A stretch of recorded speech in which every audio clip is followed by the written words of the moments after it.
हरे कृष्णा। भगवत गीता अध्याय 17 जो है श्रद्धा के विभाग। तो भगवत गीता में सारे विषय ये संपूर्ण ज्ञान है जो हम हमारे जीवन में देखते हैं। ये सारे संसार में जो जो विषय है वो पूरा इंक्लूड है और वो सही स्तोत्र है। जैसे इस 17 जो अध्याय है, श्रद्धा के कैसे विभाग होते, अर्थात जो मनुष्य तो सारे एक ही है देह से, लेकिन इतने धर्म क्यों, इतने अलग अलग पूजा विधि क्यों, ये हमारे मन में प्रश्न उठता है। तो उसका उत्तर ये 17 जो अध्याय में भगवान ने दिया है वो अर्जुन के प्रश्न के उत्तर में। तो अर्जुन हमारे रिप्रेजेंटेटिव है, तो हमारे जो सारे जिज्ञासा है वो खुद रिप्रेजेंट करते हैं, ऐसे प्रश्न पूछते और प्रॉपर जो सोर्स होना चाहिए अधिकृत, तो वो हमें दिखलाते अपने उदाहरण से कि क्या हमने जो प्रश्न करना चाहिए, किसके लिए जिज्ञासा करनी चाहिए। तो आज हम देखते हैं कि हम कैसे एंजॉय करें, इसकी जिज्ञासा करते हैं, कैसे है हम भोग करें, कैसे हम एक बड़े प्रतिष्ठित हो। इसलिए दिन रात जो प्रश्न उत्तर जिज्ञासा चलती है। और जो यहाँ पे अर्जुन जो आइडियली हमारे जीवन के क्या प्रश्न होना चाहिए कि हमें भी मन में आता है कि इतना ईश्वर एक है, सारे जीव एक है, सृष्टि भी एक है, तो इतने सारे देव देवता, इतने सारे धर्म, इतने सारे पूजा विधि क्यों। तो इसका अधिकृत उत्तर जो अभी भगवान दे रहे हैं इस अध्याय में, तो ये बहुत महत्वपूर्ण है, क्योंकि श्रद्धा अर्थात हम किसको तो भी मानते हैं कि ये मुझसे बड़ा है, वो प्रेरित होता है और उसको पूजा करता है, फॉलो करता है। तो ये सबका जीव का एक स्वभाव है कि जीव अंश रूपी है और वो निर्भर है, तो किसी ना किसी रूप से अट्रैक्ट होना ही है। और ये किसको नहीं तो किसको फॉलो करना ही है। तो लेकिन आइडियली हमें किसको फॉलो करना चाहिए, किसकी पूजा विधि करना चाहिए। और फिर इतने सारे लोग ये अलग अलग पूजा विधि करते हैं, तो सही में सबका फल एक ही होने वाला है। और ये क्यों इतने अलग अलग पूजा में व्यस्त होते हैं, या कोई लोग तो नास्तिक होते, कोई पूजा विधि नहीं करते हैं। तो इसका प्रश्न का उत्तर बहुत ही डिटेल में भगवान ने इस अध्याय में दिए। तो ये अध्याय बहुत ही महत्वपूर्ण है, इसलिए उसका महात्म्य जो 17 अध्याय का महात्म्य जान लेना बहुत ही महत्वपूर्ण है, तभी हम इस अध्याय को अच्छे तरह समझेंगे। तो शंकर और पार्वती जी का संवाद चल रहा है, वही है आज नवरात्र। जो पार्वती है, दुर्गा माँ, ये अधिष्ठाती, ये भौतिक जगत में हम रह रहे हैं, ये जगत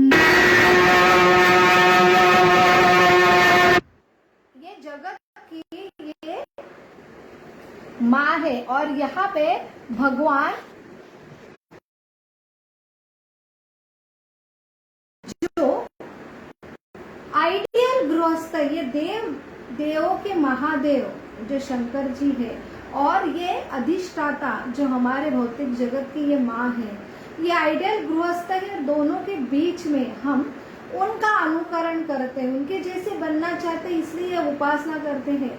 लेकिन आइडियली उपासना है कि जो हम उनको फॉलो करें, उनका हम सुने, तो हम उनका अनुसरण करें, उनके उपदेशों पर जो जीवन व्यतीत करें, तो उनका दोनों का भी एकमात्र आश्रय है भगवान विष्णु कृष्ण।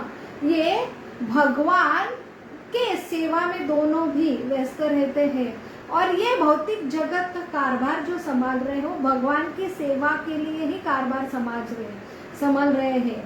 तो इन दोनों का जो आइडियली संवाद होता है, तो भगवान जो शिव जी है वो पार्वती जी से कहते हैं, पार्वती अब तुम जो 17वां अध्याय की महिमा सुनो। तो जो 16वें अध्याय के महिमा में जो हमने कथा देखी थी कि राजा खड़ग बाहु और उनकी एक उद्मत हाथी थी, वही ये राजा के पुत्र के एक नौकर था, उसका नाम था दुशासन। उसकी ये कथा है। ये दुशासन बहुत ही दुष्ट बुद्धि का था और उसने क्या उनके राजा के पुत्र के साथ रहता था। एक दिन उन्होंने एक धन की बाजी लगा दी राजपुत्र के साथ, और जो हाथी ये राज्य में रहते थे, ऐसे एक हाथी के ऊपर उसने जो है कि मैं उसको कंट्रोल करके दिखाता हूँ ऐसी बाजी लगाई, और वहां पे वो हाथी के ऊपर सवार हो गया। कुछ ही जो कदम चलने पर सब लोगों ने उसे मना किया। जो वो कार्य करने वाला है वो है कि वो ऐसे हाथी को बहुत ही अपशब्द सुनाने लगा कि जैसे वो हाथी क्रोधित हो। तो कुछ ही क्षणों में ये हाथी जिसके ऊपर ये बैठा है वो बहुत ही अभी उसकी जो क्रोधमय वाणी, उसका जो वार्तालाप, उसका जो सारा बिहेवियर, आचरण से वो बहुत ही क्रोधित हुए। और ऐसे ये मदमस्त तो क्रोधित हाथी ने ये जो दुशासन, ये राजपुत्र का जो नौकर है, उसे उठाकर पटक दिया, और जैसे उठाकर पटक दिया उसकी वहां पे तुरंत मृत्यु हुई। अंतगते व जैसे अंत काल में हम जिसका स्मरण करते हैं, जिसमें हम एब्सॉर्ब होते हैं, वैसे ही यह हाथी के बारे में सब कुछ चल रहा था। इसलिए अभी ये दुशासन नाम के जो नौकर है उसकी मृत्यु के बाद उसे जो है हाथी का ही शरीर मिला। तो ये हाथी का शरीर प्राप्त होके एक सिंहल द्वीप नाम के जो राज्य में उसका जन्म हुआ हाथी के रूप में, और वहां पे जो सिंहल द्वीप का राजा और ये खड़गबाहु राजा, ये दोनों बहुत ही उनकी गहरी मित्रता थी। और ये सिंहल द्वीप राजा के पास ये हाथी था जो पहले जन्म का ये नौकर था राजपुत्र का। तो अभी ये सिंहल द्वीप राजा अपने प्रिय मित्र को उपहार के भेंट में ये हाथी देने की उनकी इच्छा हुई, और उन्होंने जल के मार्ग से ये हाथी को अपने मित्र जो खड़गबाहु उनके राज्य में भेज दिया। अभी यहाँ पे ये खड़गबाहु राजा ने एक उन कवि सम्मेलन भरा था, और वहां पे एक कवि से बहुत वो संतुष्ट हुए। फिर कवि को क्या देना सबसे अच्छा गिफ्ट, तो उनके पास वो हाथी जो अभी अभी उनके मित्र ने भेंट दिया था वो कवि को भेंट सौंप दिया। अभी ये कवि ने भी क्या किया कि उसे पैसे की जरूरत थी, इसलिए जो है 100 सुवर्ण मुद्रा में ये हाथी को एक जो हाथी वाहक, जो हाथी पालने वाले महावत रहते हैं, उनको वो उन्होंने बेच दिया। अभी ऐसा हुआ कि एक जो ऐसी जो ज्वर से, एक बीमारी से ये हाथी पीड़ित हो गया। बहुत सारा इलाज करने पर, सारे प्रकार के जो वैद्य ने इलाज किया, फिर भी ये हाथी का ज्वर नष्ट नहीं हो रहा था। तो अभी ये जो महावत है उन्होंने देखा तो ये तो हाथी जो है अपने जो राजा का हाथी है, उन्होंने कवि को दिया, ये कवि ने हमें दिया, तो ये राजा को मैसेज जाना चाहिए। इसलिए राजा को मैसेज दिया गया कि कैसे ये आपका हाथी की परिस्थिति बहुत खराब है, वो मरणास्त्र है, अभी कुछ ही जो दिन में या क्षण में उसकी मृत्यु होने वाली है। तो वही राजा जो खड़गबाहु राजा, उन्होंने ऐसे जो स्पेशलिस्ट, हाथी के स्पेशलिस्ट, ऐसे वैद्य जो बहुत कुशल है ये इलाज करने के लिए, उनको लेके आए। और जहाँ पे ये हाथी जो पहले जन्म का दुशासन था, वहाँ पे जो महाभाव, जो महावत है, उनके साथ वो स्थान पे आए। जैसे यह हाथी ने खड़गबाहु राजा को देखा और वहां पे वाहो आश्चर्य कि हाथी बातें करने लगा। वो बोलने लगा, हे राजा, कि आप जो मुझे ये ज्वर से, भयंकर ज्वर से जो बचाने के लिए ये वैद्य लेके आए हैं, लेकिन ये किसी वैद्य का काम नहीं है। कोई भी आप दान करो, तप करो, यज्ञ करो, उससे ये ज्वर निकलने वाला नहीं है। अगर मुझे बचाना चाहते हो तो भगवत गीता का जो 17वां अध्याय का पाठ करने के लिए ब्राह्मणों को बुलाओ। तो ऐसे कुशल ब्राह्मण जो बहुत ही शुद्ध भगवान के भक्त है, उनकी वाणी शुद्ध है, ऐसे ब्राह्मणों को वहां बुलाया गया और वहां पे 17वां अध्याय का पाठ किया गया। और जैसे पाठ चालू था वैसे ही ये हाथी जो है तुरंत उसका वो हाथी के देह से उसे मुक्ति हुई, वहां पे वैकुंठ विमान आ गया और वहां से उनको उच्च गति प्राप्त हुई। तो ऐसे ये बाह्य रूप से ये हाथी था, लेकिन अंतर से वो बहुत ही वो पीड़ित था। ऐसे योनि से मुक्त होने के लिए बहुत ही जो तीव्र था, और ऐसे उसके कुछ अच्छे पुण्य कर्म थे कि उसकी स्मरण शक्ति उसे याद थी, और इसलिए उसने राजा को ये अध्याय 17 का पाठ करने के लिए बोला। तो ये इतना महत्वपूर्ण है जो अध्याय 17।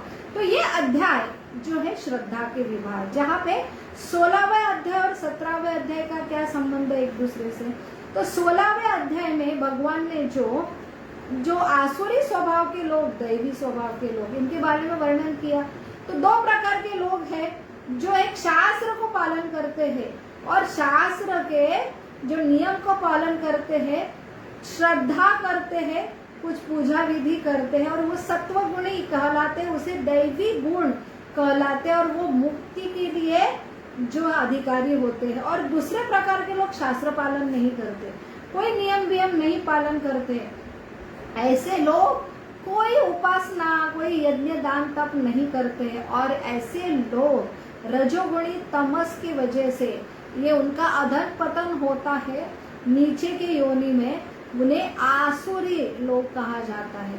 तो अभी अर्जुन के मन में प्रश्न हुआ कि जैसे हम भी जीवन में देखते हैं तो 2 प्रकार के लोगों के अतिरिक्त, एक है प्रमाणित शास्त्र वेद मानने वाले, और दूसरे हैं नास्तिक जो वेदों को बिल्कुल मानते नहीं। तो यहाँ पे अर्जुन पूछ रहा है कि और भी तीसरे प्रकार के लोग रहते हैं जो वेदों को नहीं मान्य करते, लेकिन अपने वेदों में सारे जो कैसी पूजा विधि करना, तो वेदों में 2 प्रकार है, एक है सकाम और निष्काम।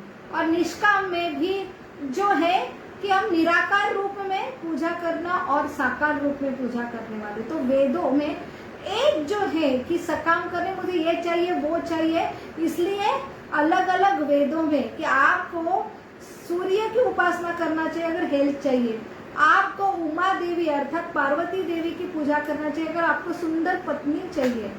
तो ऐसे अलग अलग आपकी सकाम अर्थात काम तृप्ति के लिए आपको ऐसी ऐसी पूजा विधि बताई शास्त्रों के अनुसार, वैसे वैसे करके ये लोग है ना धीरे धीरे धीरे, पहले वो शुद्ध नहीं है, उनके अंदर बहुत कामना है, ऐसे लोगों को वेदों में ये सारे पूजा विधि बताए, और फिर वो जब शुद्ध होते हैं तब उन्हें समझ में आता है कि हमने सकाम कुछ मांगने के लिए नहीं, निष्काम सिर्फ कृतज्ञता के लिए हमने उपासना करनी चाहिए।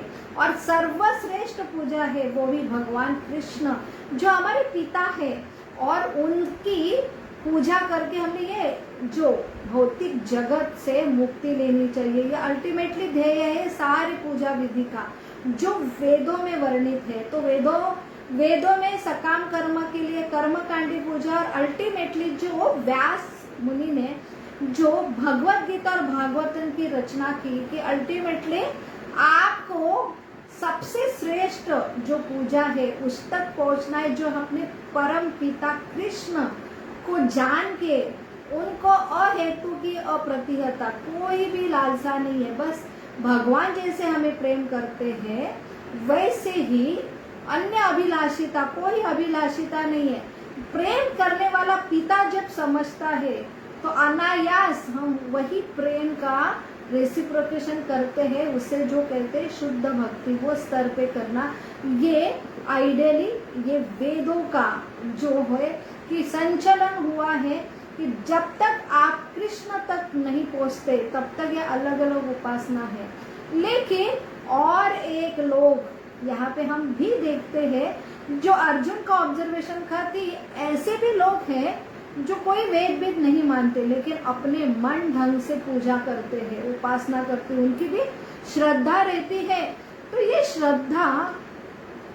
श्रद्धा को क्या नाम देंगे? एक है देवी, एक है आसुरी। लेकिन कोई तो भी है वो शास्त्र नहीं मानते लेकिन अपने मन भड़न से उपास तपास करते हैं, श्रद्धा रखते हैं। तो यहाँ पे उत्तर में भगवान बता रहे हैं कि ऐसे ये श्रद्धा का अर्थ है कि सबसे ओरिजिनल श्रद्धा है कि श्रद्धा सत्व गुण की ये प्रोडक्ट है। तो सत्व गुण अर्थात ज्ञान प्रकाश, जहाँ पे समझता है कि मैं अंश हूँ, मैं निर्भर हूँ, मेरे शरीर के लिए हवा पानी ऑक्सीजन के लिए ये निर्भर हूँ, और ये सारे क्रिया करने के लिए मैं परमात्मा के अंदर जो उपस्थित है उनके ऊपर निर्भर हूँ। मेरे बाह्य पंच महाभूत शरीर के लिए मुझे जो कुछ अन्न पानी हवा नगरी है उसके लिए मैं बाह्य रूप से जो भगवान का विराट रूप है और वो देव देवता द्वारा चलायमान होता है उनके ऊपर निर्भर हो तो अनायास वो झुकता है। श्रद्धा का अर्थ है कि हम झुकते हैं, कोई तो भी मुझसे श्रेष्ठ है और वो श्रेष्ठता मान्य करके हम उनको उपासना करते, पूजा करते, रिस्पेक्ट करते हैं। तो ये किसका गुण है? सत्व गुण का। तो आइडियली श्रद्धा ये सत्व गुणी है।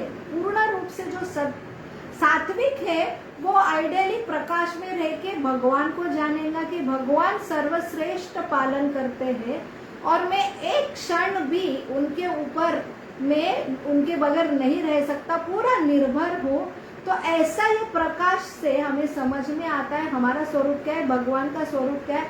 तो अपने आप हम नीचे झुकते, उसे कहते हैं कि हम किसी के आगे झुकते हैं, उनकी श्रेष्ठता मान्य करते हैं और उनको पूजते हैं, वो होती है सही श्रद्धा। लेकिन इस भौतिक जगत में तो ओरिजिनल हमारी श्रद्धा है जीवरे स्वरूप नित्य कृष्णदास। हम इतने छोटे और निर्भर हैं तो हम अंश है और हमारी ये श्रद्धा है कि हमारे भगवान कृष्ण परम पिता है। तो हम जो है ऐसी श्रद्धा ये मूल श्रद्धा है। लेकिन ये भौतिक जगत में हम आते हैं तो हम क्या होते हैं, हम जो हमारी श्रद्धा है वो कवर होती है, हमारी श्रद्धा मैली होती है क्योंकि हमको भोग करना है।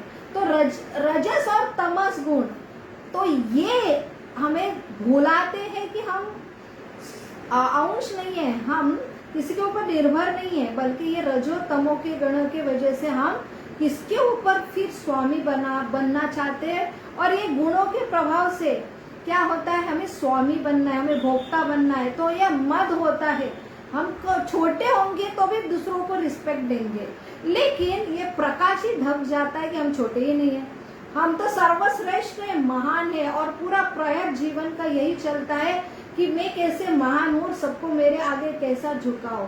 तो यहाँ पे कैसी श्रद्धा डेवलप होंगी। लेकिन ये जो श्रद्धा जिसे बोलते हैं ओरिजिनल, तो ये लोगों में जो श्रद्धा है, जो मैली श्रद्धा है, वो क्यों दूसरे की पूजा करते हैं रजोगुण और तमस गुण वाले लोग कि मुझे कुछ तो प्राप्त करना है। तो मुझे कुछ तो प्राप्त करना है, तो मुझे बड़ा होने के लिए कुछ प्राप्त करना है, इसलिए मेरी श्रद्धा नहीं है, लेकिन मुझसे उसे हासिल करना है। इसलिए वो हासिल करने के लिए किसकी तो भी जो है चाकरी करते हैं, जिसे हम उपासना बोलते हैं, तो मुझे वो चाहिए। तो श्रद्धा ओरिजिनल ये है कि मैं नतमस्तक होता हूँ, नम्र होता हूँ कि मैं कुछ भी नहीं है आपके साथ, आपके सामने, और सब कुछ आपसे आ रहा है, मुझे कुछ नहीं चाहिए, अपने आप झुकाव आता है, जो है श्रद्धा विश्वास, और हम उनकी पूजा करते हैं। ये ओरिजिनल श्रद्धा। यहाँ पे जो जगत है, यहाँ पे तीनों रजस तमस गुण और सत्व गुण से हम क्या होते हैं, कंडीशन हो जाते हैं, इसलिए ओरिजिनल श्रद्धा यहाँ पे नहीं मिलती। इसलिए अर्जुन पूछ रहे हैं कि ऐसे लोग जो कोई मान्य नहीं करते शास्त्र, लेकिन अपने मतलब के लिए, स्वार्थ के लिए किसकी तो भी पूजा अपने मन गढ़ंत से करते हैं कि मुझे इससे कुछ तो लेना है और मुझे इतना बड़ा इंसान बनना है, तो ये व्यक्ति बड़ा है तो उसके मैं आगे पीछे करूं। अपने जैसे साम दाम दंड भेद, साम दाम, मुझे अच्छी अच्छी मीठी मीठी बातें, उसको जो पसंद है उसकी पूजा करके मुझे जो चाहिए मैं हासिल करूं, इसको भी श्रद्धा कहते हैं। लेकिन वो तमोगुणी रजोगुणी श्रद्धा है, रजोगुणी उपासना है कि वहां पे हम देखते हैं कि कुछ बहुत सारे लोग हैं ना, ईश्वर को, भगवान को मानते नहीं, ये ऐसे ग्रंथ को मानते नहीं, फिर वो किसका तो भी पूजा करते हैं। जैसे फिल्म स्टार की पूजा करते हैं, वो भी पूजा ही बोली जाती है क्योंकि उनको फॉलो करते हैं। तो अपने मनोरंजन के लिए कि मुझे खुश रहना है इसलिए मुझे ये अच्छा लगता है, और उनकी पूजा का अर्थ है उनको जो वो करते हैं वो करते हैं, तो उन्हें वो देखना, उनका सब कुछ करना उन्हें बहुत अच्छा लगता है, तो ये भी एक पूजा है। फिल्म स्टार हो, स्पोर्ट्स स्टार हो, या हमें कुछ बड़ा बनना है, ऐसे बड़े व्यक्ति के आसपास घूमना, उसकी पूजा, तो ये क्या है, ये कृत्रिम रूप से ईश्वर बनाते अपने मन धन से और फिर उनकी उपासना करते, तो इससे जो उपासना को रजोगुणी उपासना बोलते हैं, तमोगुणी उपासना बोलते हैं। तो आइडियली 3 प्रकार की उपासना भगवान ने प्रथम 4 श्लोक में बताए। पहला प्रश्न है, अर्जुन ने पूछा है कि ये कौन सी प्रकार की श्रद्धा है जो शास्त्रों में अपने मन गढ़ंत से ईश्वर बनाते हैं, मन गढ़ंत से जो उपासना करते हैं। तो दूसरा, तीसरा, चौथे श्लोक में भगवान अभी बता रहे हैं ये कौन सी श्रद्धा जो यहाँ पे ये 3 गुणों के मिश्रण से बनी है। तो अपने अपने मनोकल्पत जो कामना, जो मनकांक्षित फल मिलने के लिए ये लोग करते हैं। तो आइडियली सत्व गुण, जो सत्व गुणी रहता, ज्ञान का प्रकाश रहता, उसे समझता मैं कौन हूँ, मैं इंडिपेंडेंट हूँ और मैं डिपेंडेंट हूँ और मैं अंश हूँ, मुझे सब कुछ जो अन्न पानी सब मिल रहा है, तो इसलिए वो विष्णु की उपासना करते हैं। तो ये है सत्वगुणी जो श्रद्धा। अभी आती है रजोगुणी श्रद्धा। रजोगुणी का अर्थ क्या है कि हमेशा मोड ऑफ पैशन क्या है, मुझे चाहिए, मेरा मेन उद्देश्य है कि मुझे बड़ा होना है और मुझे काम, स्त्री, धन, प्रतिष्ठा चाहिए, और इसके लिए जो मन गढ़न ईश्वर जो बनाते हैं कि इससे मुझे ये सब कुछ मिलेगा, तो वो होती है रजोगुणी पूजा। तो यहाँ पे जो रजोगुणी का जो मुझे कुछ वरदान चाहिए, तो ऐसे एग्जाम्पल भी आते हिरण्यकशिपु, रावण, कि उनकी श्रद्धा ये अन्य अभिलाषिता नहीं थी। उन्होंने हिरण्यकशिपु ने ब्रह्मा जी को प्रसन्न किया, शंकर जी को रावण ने प्रसन्न किया, तो उनकी जो उपासना थी कि मुझे कुछ चाहिए, ये मुझे कामना चाहिए और मुझे बहुत बड़ा चाहिए, बड़ा होना, ये है रजोगुणी उपासना। और आज के युग में रजोगुणी उपासक जो मनुष्य, एक श्रेष्ठ मनुष्य की उपासना करता है कि मुझे स्वार्थ है, मुझसे उससे कुछ तो लेना है, ये भी रजोगुणी उपासना में आता है। तो मुझे बनना है बड़ा, उसके लिए जो उपासना है वो है रजोगुणी उपासना। अभी आते हैं तमोगुणी उपासना। तो तमोगुणी उपासना या तमोगुणी श्रद्धा, जब ऐसे व्यक्ति जो दूसरे के विनाश हो इसलिए तो श्रद्धा या उपासना करते हैं, उसे कहते हैं जो है तमोगुणी उपासना। तो जैसे अभी नवरात्र चालू है, तो नवरात्र फेस्टिवल में सबसे लास्ट में जो है सिद्धिदात्री जो माता 9वें दिन की, तो यहाँ पे रात में ये लोग जो रहते हैं जो काला जादू टोना करते हैं कि दूसरे के लिए विनाश हो, ऐसे भूत पेशाच राक्षस लोग जो रहते हैं कि मुझे दूसरा का विनाश करना है, ऐसे ये काल रात्रि की पूजा करते हैं। और काल रात्रि को है ना, ऐसे लोग जो है बलि, खून का जो प्रसाद चढ़ाते हैं, तो ये होती है तमस जो श्रद्धा, तमोगुणी। ये मन घड़न है, किसी शास्त्र में उसका उल्लेख नहीं है।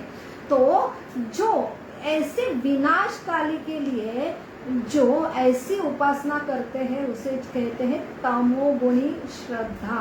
तो ये सत्वगुणी श्रद्धा ही सही श्रद्धा है जो वेदों के ऊपर है। ऐसे लोग जो ज्ञान में रह के उनका उद्धार होता है, लेकिन रजोगुणी कुछ प्राप्त करते हैं, बड़े होते हैं और आसुर बनते जाते हैं, और वो होती है रजोगुणी उपासना, और उसमें देव देवता की उपासना भी होती है। अगर आप सकाम, मुझे कुछ चाहिए, तो वो रजोगुणी में आते हैं, और आप निष्काम भाव से अगर देव देवता की उपासना कर रहे हैं तो आप सात्विक श्रद्धा में आते हो।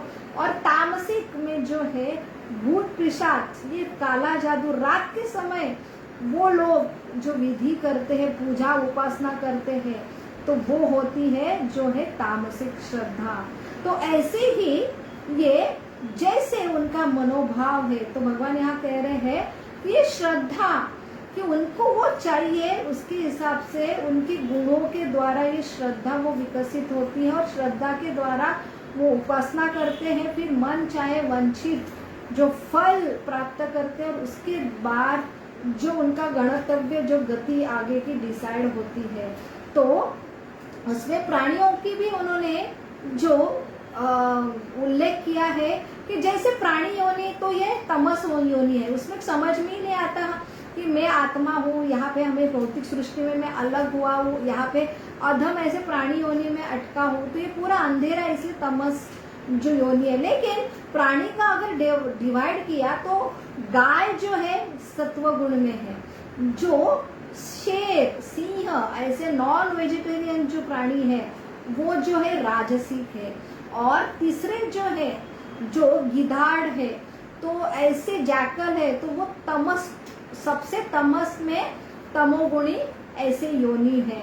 तो वही भगवान कह रहे हैं कि जैसे अपने स्वभाव अनुसार ये लोग ऐसे गुण अट्रैक्ट करते हैं, वो गुण में स्थित होते हैं। जैसे हमने 16वें अध्याय में गुण अनुसार उनके स्वभाव देखे कि उनका मनोभाव क्या रहता, वर्तणूक क्या रहती, तो वही ये कंटिन्यू कर रहे हैं। फिर ऐसे लोग श्रद्धा, उपासना, पूजा कैसे करते हैं, तो उनके आगे जाके उनकी ये तप, उपासना के लिए वो यज्ञ क्या करते हैं, दान कैसे देते हैं, तप कैसे करते हैं, ये आगे जाके पूरे 17वें अध्याय में इसका विवरण मिलेगा। और वही हम आज देख रहे हैं कि धर्म एक है, जो धर्म का अर्थ है भगवान से प्रेम करना, और वो धर्म की इतनी अलग अलग परिभाषा, अलग अलग जो रिलीजन बने, अलग अलग जो उपासना के जो डिवीजन हुए, श्रद्धा के डिवीजन हुए हैं, क्योंकि हम जैसे चाहते हैं,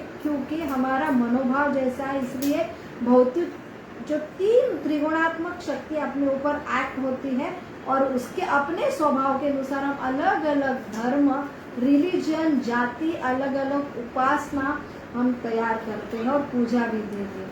हरे कृष्ण कृष्ण कृष्ण हरे हरे, हरे राम राम राम हरे हरे। बहुत बहुत धन्यवाद। हरे कृष्ण।